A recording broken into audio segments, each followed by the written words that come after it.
Well, hello friends, it's Wayne Polson coming to you from the 13-acre house here at our SM Heartland West boundary. As I noted in the video previous to this one, that we have finally moved into the house. We don't own it yet. That's just around the corner. We have a lot to do in here. We're going to replace floors. We have just a menagerie of things that have to be done.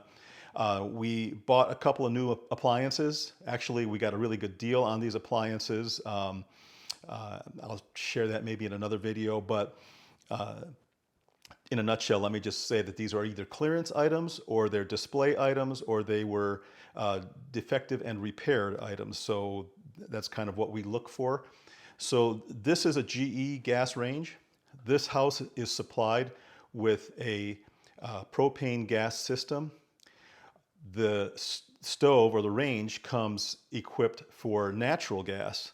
You have to do a conversion before you can use this on propane, because natural gas is delivered at about half the pressure that propane gas is. So if you hook propane up to this range, you will get torches coming out of the burners. So it's not a safe situation, folks. So this normally would be done by someone who is licensed. So if you're interested in doing this, you need to make sure you have a licensed technician that can work with gas appliances.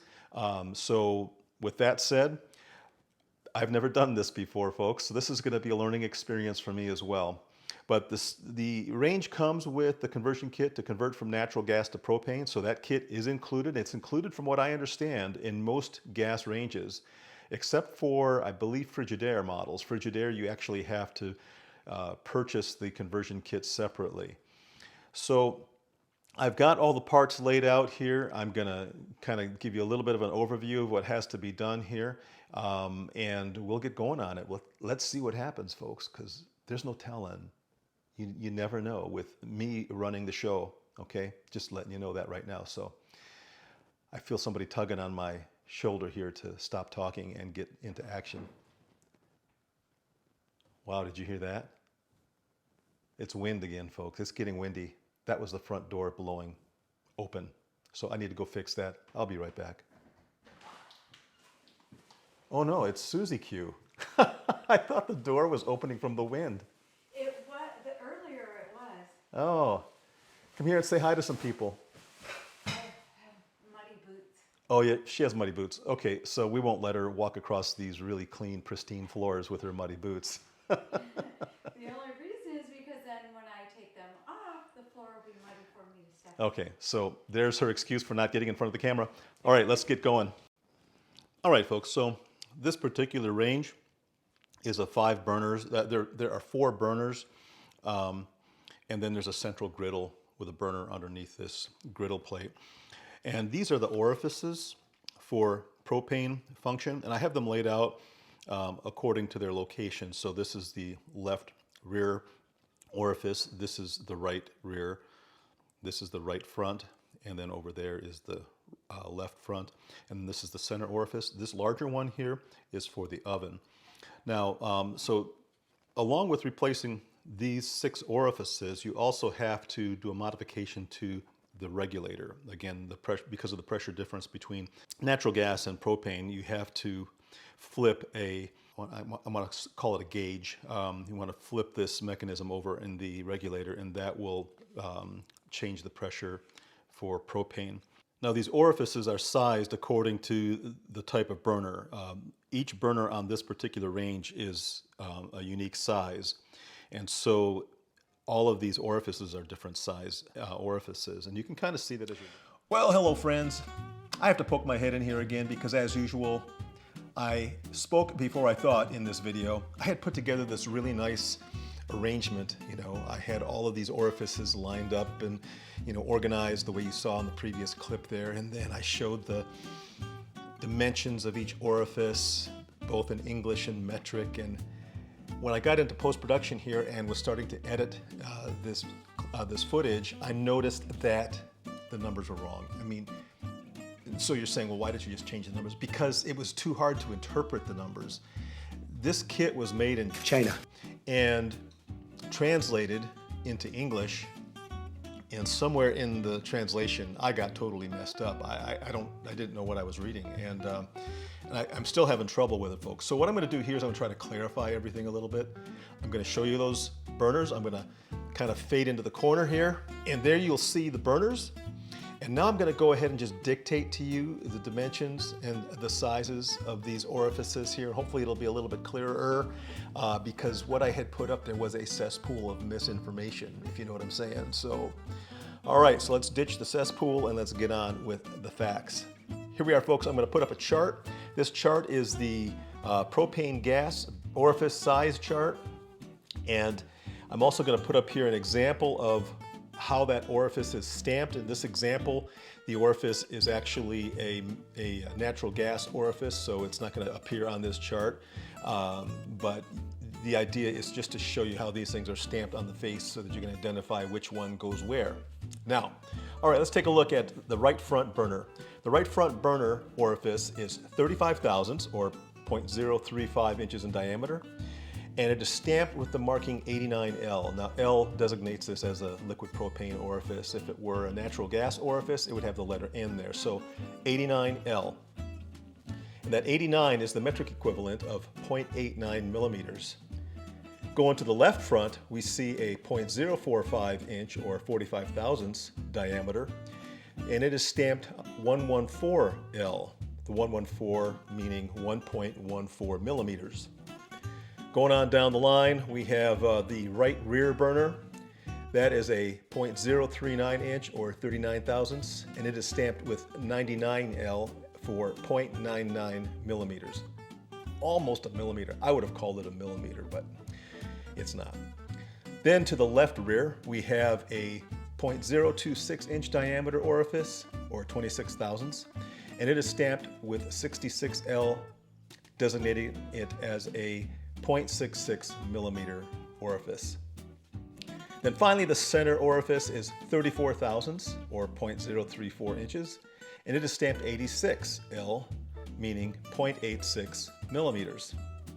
And then last but not least is the oven orifice. It's really interesting. This oven orifice, the one that was in the oven is the same one that I swapped it with. I mean, there's no difference in size. I don't know what was going on here, but it is a 48 thousandths, both of them.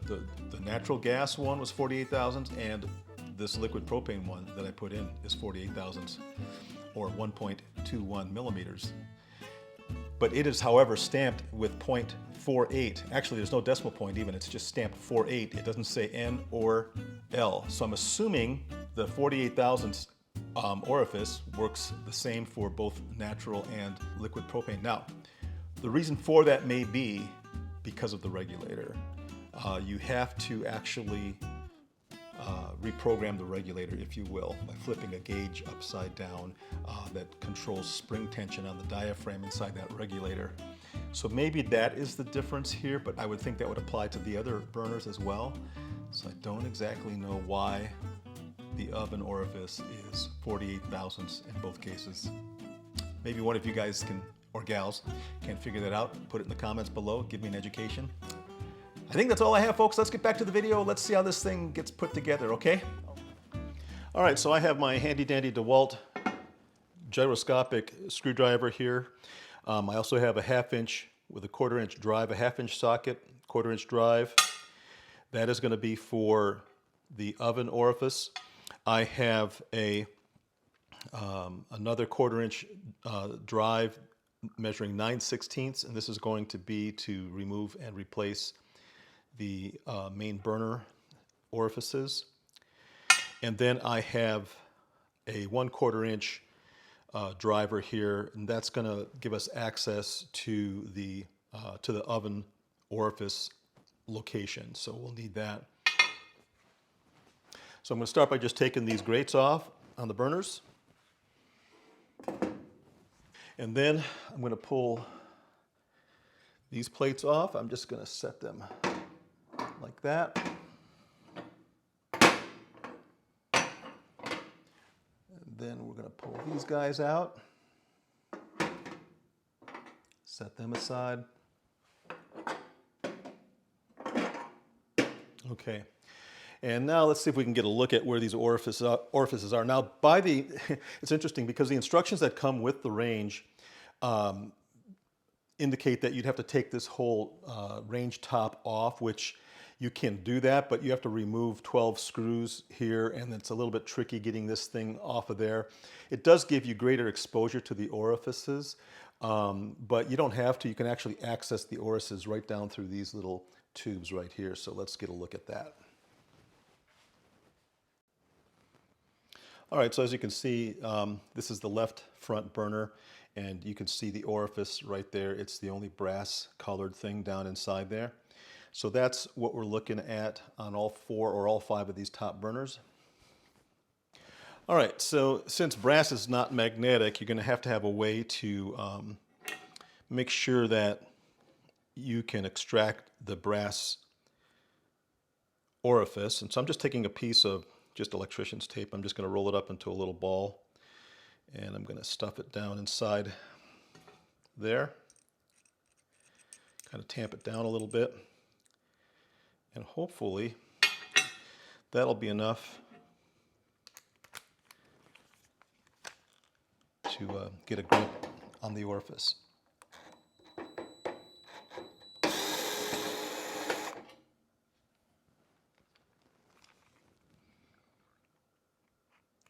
So there's one. Okay, so that is the left front. So I'm replacing it with the left front. You don't want to cross thread these things, so what I would recommend you do is to start these by hand.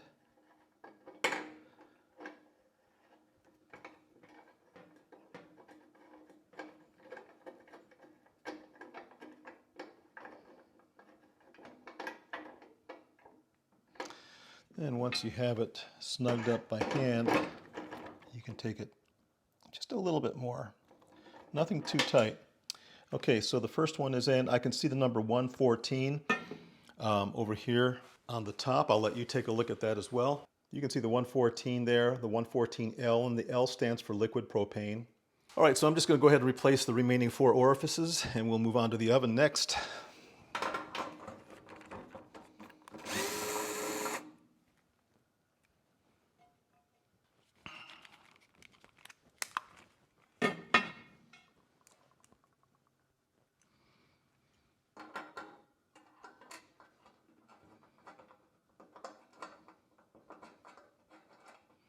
Now, it's important that you do this very carefully. You do not want to cross thread these guys, because if you do, you're in deep doo-doo.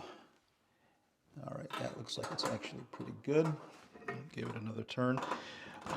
What I would probably do if I felt that was happening to me here is I would go ahead and remove the oven top then at that point, so I could get a better look at the side of the orifice to make sure that it's moving down squarely. All right.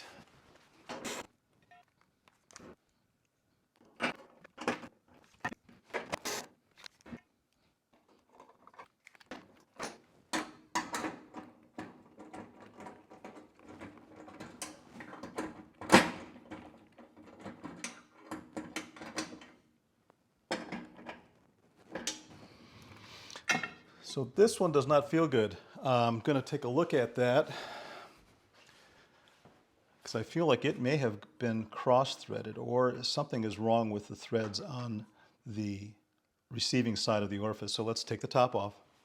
Okay, so you have to remove the 3 screws around each burner to remove this top. That takes a Torx T15.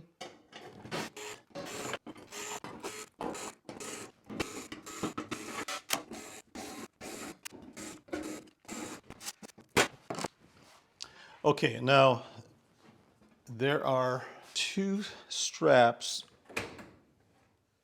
about 2 inches or so from the left side and 2 inches or so from the right side. You need to pop those free. Be careful, because now the elements will break free from the top.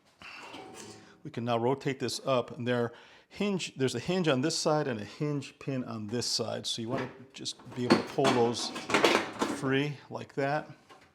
All right, now we're getting an interior look here. Let's see if we can see what's going on with that particular orifice. All right, so as you can see here, the orifice has not even begun to thread here. It's just basically sitting on the top of that receptacle. So now that I've got this off, maybe I can get a better view from over here.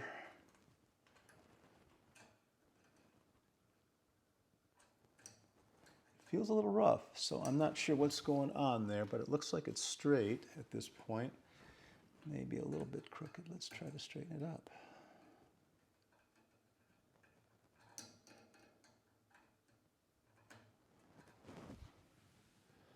I think it might be the orifice. Let me pull this one out and put the original one back in.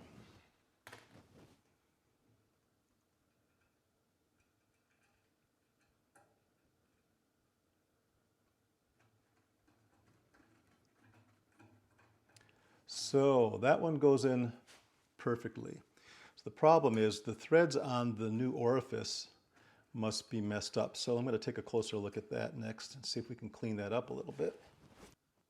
Well, I'm not really seeing anything from this view. Let me get a lens. I'm going to get a loop out and take a look at it that way.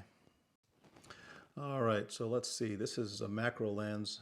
Let's see if we can figure out what's going on with this orifice here. And ooh, look right there. There's something lodged in that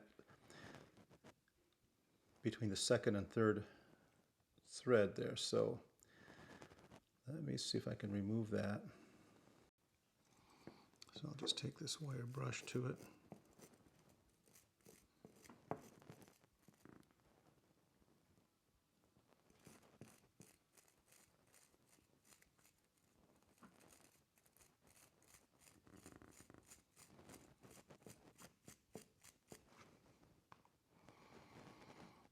Yep, that looks pretty clean. Let's go ahead and see if it fits. Okay, here we go.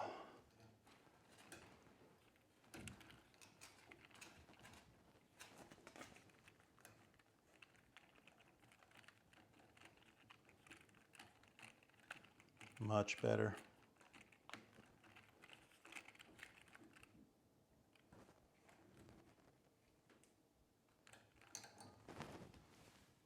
Yep, that looks great. All right, so while I'm in here, I'm going to go ahead and do the center one, get that one taken care of.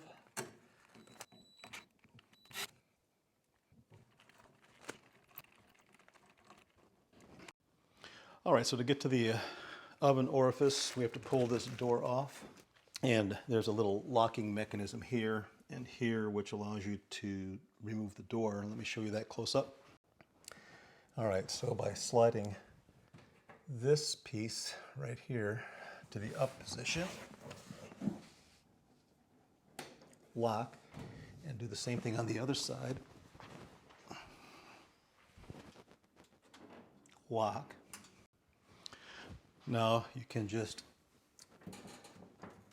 lift up on the door, and the hinges are held in that position. You can move the door off to the side. All right, and then from this angle you can see that there are two screws, one right here, one right here. When those two screws are removed, this panel can be lifted up in the back and then pulled out from under this lip here. So let's get that to happen.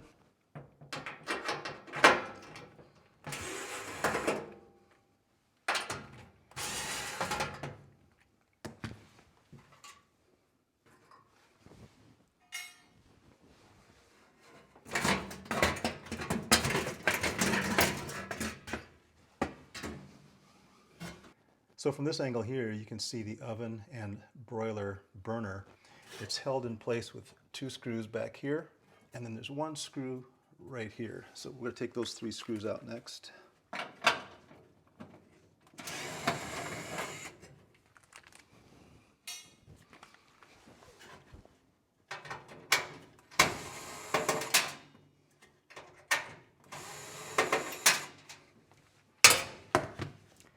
We're just going to lift this off and sort of move it aside for now.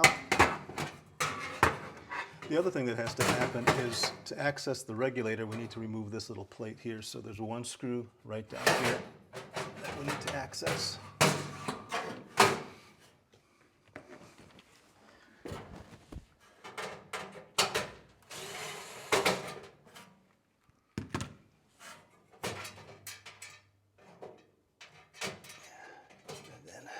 Set this off to the side. So here's our regulator. Okay, so we're going to pop off the regulator. I don't think I can get it with this socket. It's a little bit too long. So I'm going to grab a 1/2 inch open end wrench. All right, so here's my open end wrench.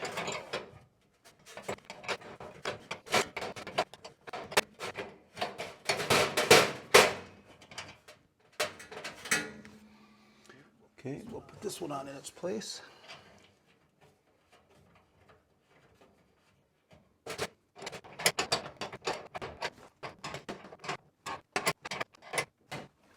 All right, here's the old orifice. All right, next we're going to go after the regulator. Okay, so here's the regulator, and what has to happen is this brass piece has to be removed and flipped upside down. Right now this is in the natural gas position. Once we flip it over, it'll be set for propane. Now there is an on-off, a manual on-off switch located down behind here that you'll have to flip to the off position. In this particular case, it's just moving it down like that. It's a little awkward, hard to get to, but let's just give it a shot. I think this is 5/8. Yes, it's 5/8. All right, so let's get the 5/8 on here.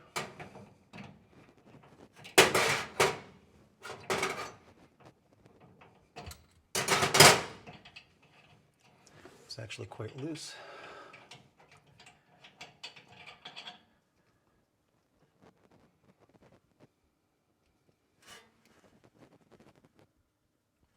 So I don't know if you can see this, but written right there, it says NG,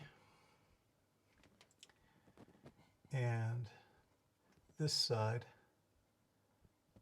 says LP with an arrow pointing down. So we're going to put this end in. So what I did is I put the cap so that it will close over the top of this once this is in place. All right, so there's a little spring in there. We're going to go ahead and get that started.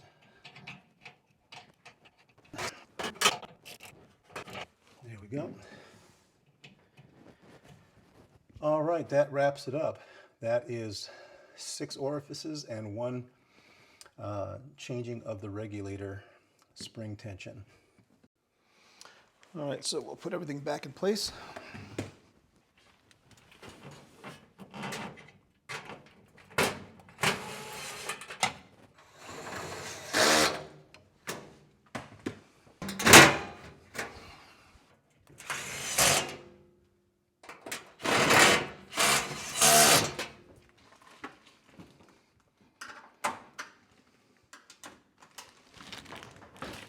All right, folks, so that completes the conversion to liquid propane. Now the only thing left to do is to hook it up to the wall, turn on the supply, and we'll have to test the burners, make sure that the flame height is correct and that the air mixture with gas is correct, so that we get the most optimum and efficient flame. That'll be another, maybe another video. We'll go over that later. But right now I'm done. It's converted. I will see you folks somewhere in the future, probably another video, maybe at a stock of some sort, like bucking stock, hopper stock. Who knows, maybe there'll be a SM Heartland stock. That doesn't sound right, does it? But whatever. Anyway, folks, that's it. I'm done. Y'all be kind, love one another, spread that love around. I will see you soon.